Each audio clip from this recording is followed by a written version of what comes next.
Over at Dropsite and here at Breaking Points, we have obtained quite an interesting document. This is the results of a number of private focus groups done around the world, paid for by the Israeli Ministry of Foreign Affairs and leaked to us. So we're going to roll through some of the findings here, but to back up, the purpose of this project is clear.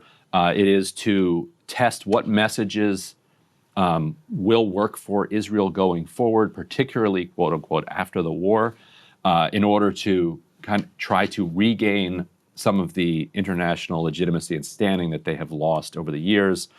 They did 15 focus groups, 6 in the United States, 3 groups each in the United Kingdom, Germany, and France.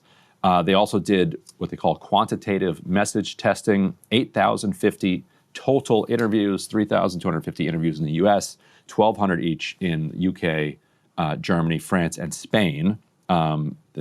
This is to set a baseline, a starting point, to find out where people are now when it comes to their opinions on Israel. Spoiler, people in Spain do not like Israel's conduct.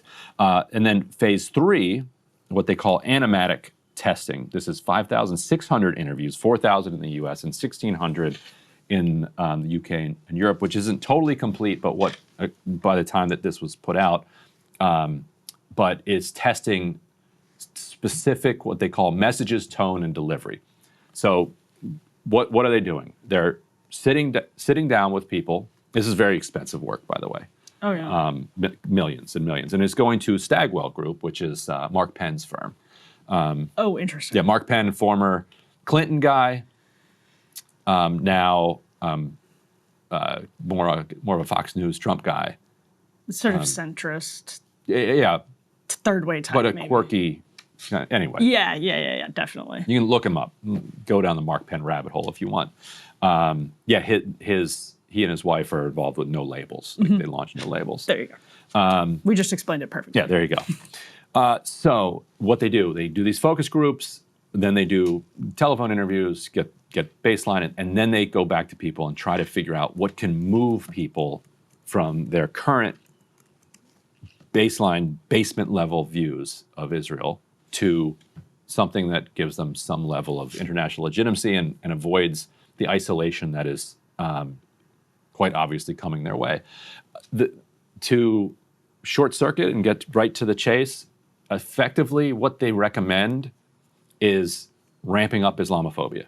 They argue that when Israel is compared to when Israel is compared to Iran or Hamas, people generally prefer Israel to Iran or Hamas. And they also then survey people's attitudes, particularly in Europe, towards Muslim immigrants, and find that there are a lot of people in Europe who have some underlying hostility towards Muslims in Europe. And so Israel's argument is lean into that. Like lean into that kind of comparison and say that we are the ones that are standing up against the horde, basically. Just key findings on page 3. International attitudes toward Israel and the conflict are consistently worse in Europe than in the United States, particularly in the UK, France, and especially in Spain. Most Europeans support the, quote, Palestinians, except in Germany, over Israel, but they do recoil against both Hamas and Iran. So when they compare Israel to Hamas and Iran, Israel polls better. When they say, do you prefer the Palestinians or the Israelis or Israel, Palestinians wins out handily. 18 to 24-year-olds are uniformly the worst performing group, though attitudes in Spain are across the board negative to Israel, so everybody in Spain. Nearly half or more of all Europeans believe that Palestinians were there first, and solid majorities believe they had a nation there. 8 in 10 in Europe nevertheless believe Israel has a right to exist as a nation state and the homeland of the Jewish people. They also see the Palestinians as having a right to a state. As you've been looking at this document, anything that jumped out that you'd want to flag?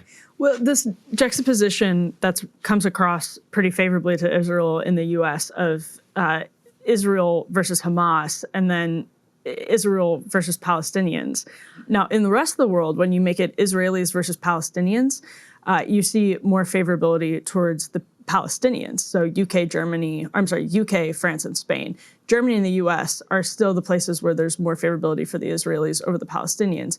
But you can see on page 14 why this argument about Hamas being the important talking point for those who want to bolster support for Israel is so powerful, because the gap between support for Israel and Hamas is so completely different than Israel versus Palestinians. And I think that's the kind of false choice that we see constantly offered, which is that you are either with Israel or you are necessarily with Hamas. And that's a problem actually for the Palestinians, many of whom do not wish to support Hamas and wish that they had other options themselves. So not everybody. I mean, it's hard to actually know what that means and what support is, but like that in Gaza and the West Bank. But this is just, I mean, I think illustrative of why we so often see the choice between Israel and Hamas. And the argument that should obviously be made is that you end up with a more extreme and ultimately more powerful Hamas, because you are not going to eradicate the, like, quote, armed resistance part of Palestinian politics. That's not going anywhere. You can, quote, eradicate Hamas. Right. You probably can't, quote, eradicate Hamas, but that's not going anywhere. So that's why that juxtaposition is, I think, the Israelis still see value in it, obviously, because you look at these numbers. Yeah, and the right-wing faction in Israel that has long opposed coexistence has actually they've been the ones that have wanted to elevate Hamas. This is Netanyahu's strategy for a very long time, to elevate Hamas so that you can then say that there are no partners for peace. And it works in a public relations way too. So you see even in Spain, Israel versus Hamas is 65-35 Israel versus Hamas, whereas everything else, when you ask Spaniards about Israel, absolutely in the tank. Now, this is for a post-war, post-genocide circumstance that they're talking about. How do we redevelop positive attitudes going forward? There's a chance there basically isn't a Hamas, and there won't. There might not be a Hamas, anything like what we've come to understand. But what Israel's now doing in Gaza is boosting this Abu Shabaab gang, which has had ties to ISIS, and you can imagine a strategy where they elevate groups that make Hamas look moderate to Spaniards and say, okay, yes, you don't like us, but what about this Abu Shabaab gang? And then people like us who've been following this from the beginning will be like, wait a minute, you guys built them. We watched you create them in real time and celebrate them. And then Barry Weiss interviewed them. And you got him in the Wall Street Journal. Like, yeah, but they have ISIS links. Like, we said that at the time. Like, and it's the gap between people who follow things closely and the ones who are just seeing it on the surface. So yeah, so what they might do is just create like ISIS-like groups to like lift them up and be like, okay, yeah, you didn't like our genocide. You didn't like that. Fair enough. We acknowledge that we went a little overboard. But you really don't want to deal with these people, do you? Well, I mean, and the people are like, yeah, but those are your allies. You propped them up. As of how many years ago? I mean, there's a Washington Post story about this. I want to say it was like 2014, 2016. There's still American textbooks circulating around Afghanistan that have like Islamist messaging in them because they were being given out at madrasas to support the Mujahideen. And these things have like seriously dire consequences over the course of decades, right? Like if you're trying to play Risk on the chessboard in like the immediate 5-year time span, rarely, if ever, are you actually accounting for what's going to happen? Are you actually like being clever in a long-term, maybe China is clever on a 100-year strategy plan, but that has not been the case with the United States and Israeli politicians roughly over the last 10 plus years. And that's how you end up with, that's how you end up elevating movements that actually are harmful to the United States. And then of course you censor them.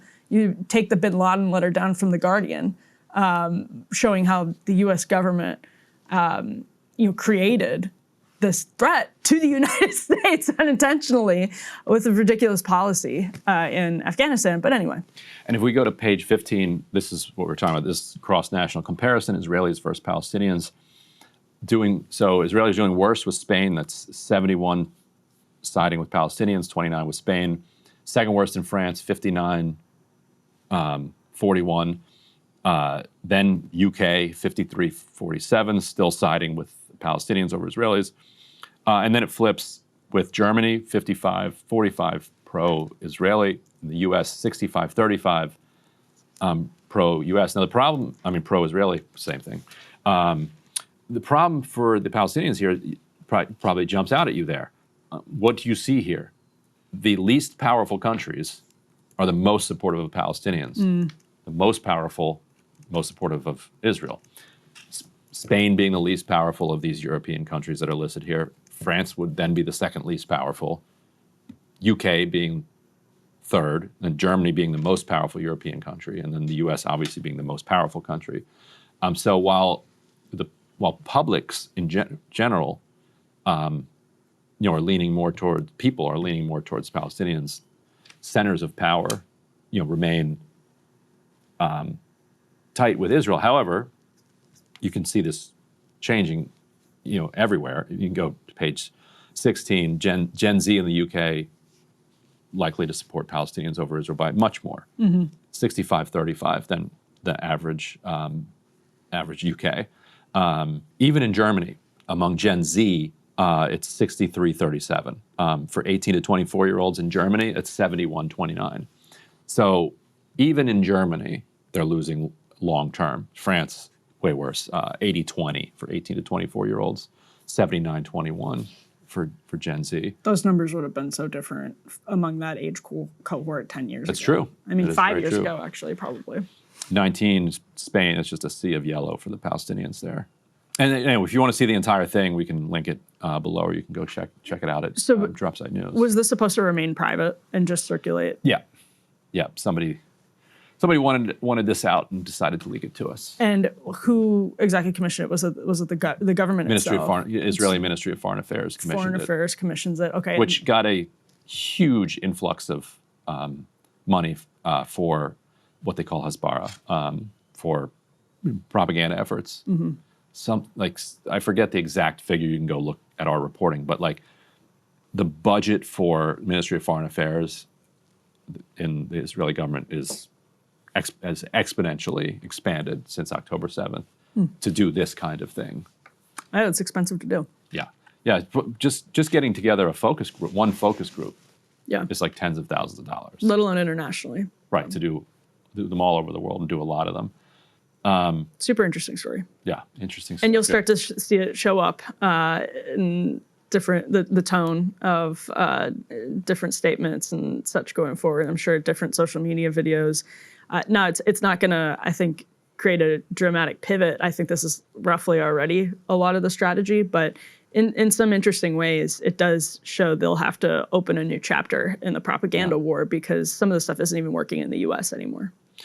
And just a couple other interesting things, it shows that they care about, I'll just read you. So if you go to page 33, estimates of deaths in Gaza versus Israel. So they'll ask people, how many people have been killed in Gaza in the past year as a result of the conflict with Israel? So people in Spain will say 40,000. People in France say 30,000. People in the UK say 25,000.